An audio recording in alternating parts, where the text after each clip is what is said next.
গ্রামের একদম শেষ প্রান্তে একটা পুরনো বাড়ি ছিল। সবাই সেটাকে শূন্য বাড়ি বলত, কারণ ওই বাড়িতে কেউ থাকত না। কিন্তু সবাই জানত ওটা কখনোই খালি না। ওমর চৌধুরী শহর থেকে তার দাদার পুরনো বাড়িতে থাকতে আসে। গ্রামের লোকজন তাকে বারবার সতর্ক করে, ওই বাড়িতে রাত কাটিও না। কিন্তু ওমর এসব বিশ্বাস করত না। সে হাসতে হাসতে বলেছিল, ভূতটুত কিছু নেই। প্রথম দিন সব ঠিক ছিল, দ্বিতীয় দিন রাতেও তেমন কিছু হয়নি। কিন্তু তৃতীয় রাতে, রাত ৩টে, হঠাৎ ওমরের ঘুম ভেঙে গেল। চারপাশ নিস্তব্ধ, কিন্তু একটা শব্দ শোনা যাচ্ছে, টাপ টাপ টাপ। মনে হলো যেন কেউ ধীরে ধীরে মেঝেতে হাঁটছে। ওমর উঠে দরজা খুলল। বাইরে অন্ধকার করিডোর, কিন্তু দূরে একটা ছায়া দাঁড়িয়ে। সে ডাকল, কে ওখানে? কোনো উত্তর নেই। ছায়াটা নড়ল না। দরজা। ওমর ধীরে ধীরে এগিয়ে গেল। হঠাৎ পাশের একটা বন্ধ দরজা নিজে থেকেই ক্যাচ করে খুলে গেল।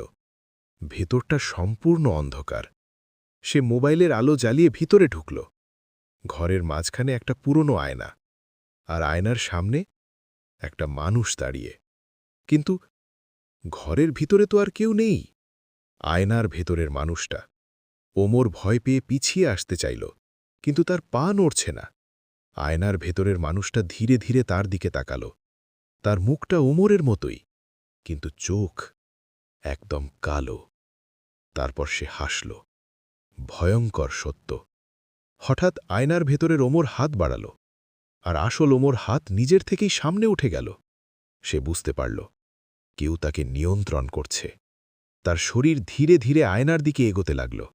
সে চিৎকার করতে চাইল, কিন্তু তার গলা দিয়ে কোনো শব্দ বেরোল না। বদল। এক মুহূর্তে সব কিছু থেমে গেল। পরের দিন সকালে গ্রামের লোকজন বাড়িতে এসে দেখে ওমর স্বাভাবিকভাবে বসে আছে। সে হাসল, বলল, আমি ঠিক আছি। কিন্তু তার ছায়াটা মাটিতে পড়ছে না, আর আয়নার ভেতরে একজন মানুষ মরিয়া হয়ে হাত বাড়িয়ে আছে, বের হওয়ার চেষ্টা করছে। শেষ কথা, সেই বাড়িতে এখনও মাঝে মাঝে রাতে আলো জ্বলে ওঠে, আর কেউ কাছে গেলে শুনতে পায়, আমাকে বের করো। ভালো লাগলে প্লিজ প্লিজ আমার পেজটা ফলো দিয়ে লাইক করো।